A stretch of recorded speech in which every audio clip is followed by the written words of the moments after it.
they must know that death awaits you. Why? Because the victim who takes the drugs that you traffic will die.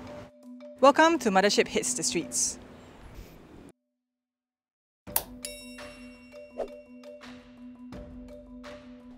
In Singapore, the maximum punishment for drug trafficking is the death penalty. It is imposed when significant quantities of drugs are being trafficked. A 2021 survey by MHA on Singapore's residents' attitudes towards the death penalty showed that 80% believe it had been able to deter serious crimes, including drug trafficking. However, some people in Singapore have mixed feelings towards the hanging of Malaysian drug trafficker Nagendra Dharmalingam, who has an IQ of 69. We hit the streets to find out what people think about having the death penalty as punishment for drug traffickers. I think about it a lot, and honestly, I cannot really come up with a concrete answer for it. It's very case by case. Drug traffickers are people, right? But then they are also affecting like tons and tons of families. I disagree to remove the death penalty in Singapore because I know about the consequences of the trafficking problem in Singapore. And these victims are the people that we don't see or never get reported on. To have such a punishment is to really set the rule that we don't allow this, that there's no room for any discussion in terms of taking drugs in Singapore. Well, I can understand the rationale for the death penalty as a justification for being a very huge deterrent, against drug trafficking and all the crimes associated with drug trafficking. I think taking away a human life is not to be something to be taken so lightly. And we are saying that, oh, what about the people who are the victims, this and that? Well, you can think of better ways to manage the victims and all these things, but executing the person, basically, two wrongs does not make a right. I think best sums up the situation. A better option will be like life imprisonment than death penalty. Death penalty to me is like a short way out than a life imprisonment where they can like rethink about what they did and like maybe even repent for their mistakes. Do you think the death penalty is effective?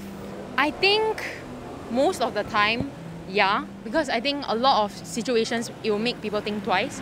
But I think people in dire consequences and like maybe struggling backgrounds, or maybe like in the recent case where he's a little bit mentally unsound, it's harder for them to turn away from this life and this scene when that's all they've ever known lah. For now, death penalty is still very effective, but I feel that we don't really have the rights to like rob their life away, but we can like control in a way like we take away their freedom. When people think that they can get away with it, they can probably go to jail, and on good behavior, they can get released. I don't think that would be enough a deterrent to tell people they must know that death awaits you. Why?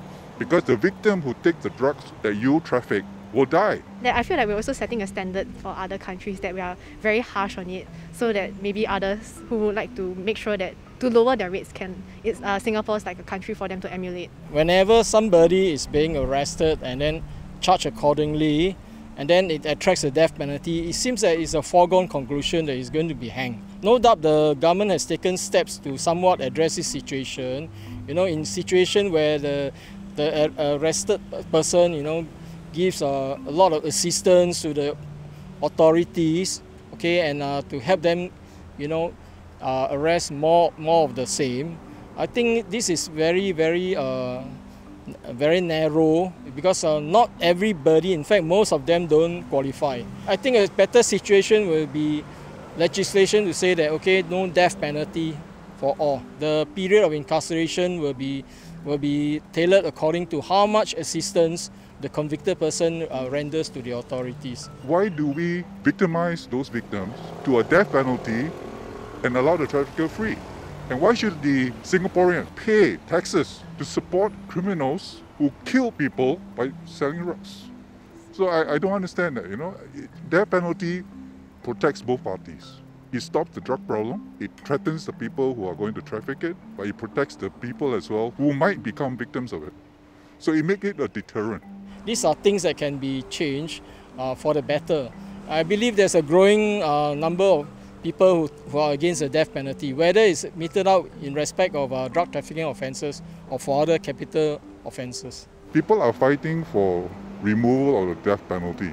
The death penalty is not the problem. Why? Because even with our death penalty sentence, you still find people trafficking drugs. So if you want to solve the problem, go to the root cause rather than symptoms.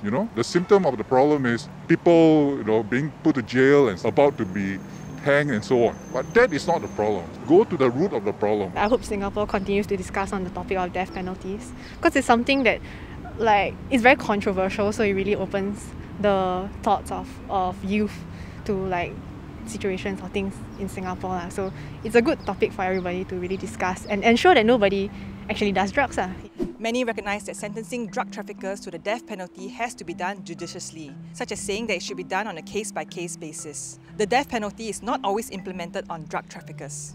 In an interview on BBC Hard Talk, Minister K. Shanmugam said that capital punishment is one aspect of a whole series of measures that we have to deal with the drug abuse problem. It's imposed on drug traffickers, and it's imposed because there's clear evidence that it is a serious deterrent for would-be drug traffickers. But what do you think?